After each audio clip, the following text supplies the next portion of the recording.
দর্শক, কাকরাইল মোড়ে ৪ দফা দাবিতে আন্দোলনরত জগন্নাথ বিশ্ববিদ্যালয়ের শিক্ষক শিক্ষার্থীদের সমাবেশে রয়েছেন এই মুহূর্তে সহকর্মী ফজলে রাব্বি, যুক্ত হচ্ছে তার সঙ্গে। রাব্বি, জগন্নাথ বিশ্ববিদ্যালয়ের শিক্ষার্থীদের সমাবেশ কি শুরু হয়েছে সে ব্যাপারে জানাবেন, এছাড়া সেখানকার সার্বিক পরিস্থিতিও আমাদের জানাবেন।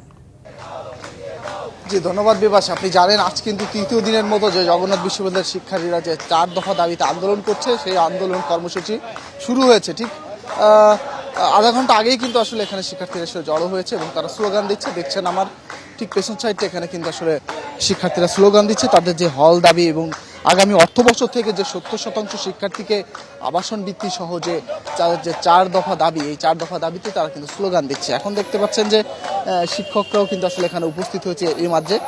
ঠিক 10টার পর কিন্তু আসলে যে প্রাক্তন শিক্ষার্থী সহ যে বর্তমান শিক্ষার্থীবৃন্দ আছে তাদের মধ্যে কিন্তু তারা কিন্তু এখানে অবস্থান কর্মসূচির ঘোষণা দিয়েছে।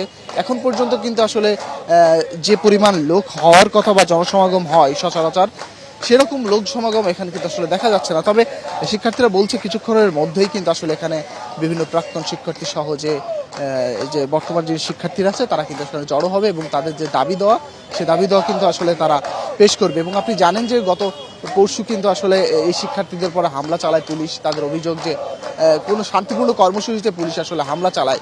তো এই ধরনের কর্মসূচি পুলিশ গণঅভ্যুত্থানের পর কেন এই ধরনের পুলিশ বাহিনী দেখতে হবে শিক্ষার্থীদের, এই প্রশ্ন কিন্তু তারা আসলে বারবার তুলছে।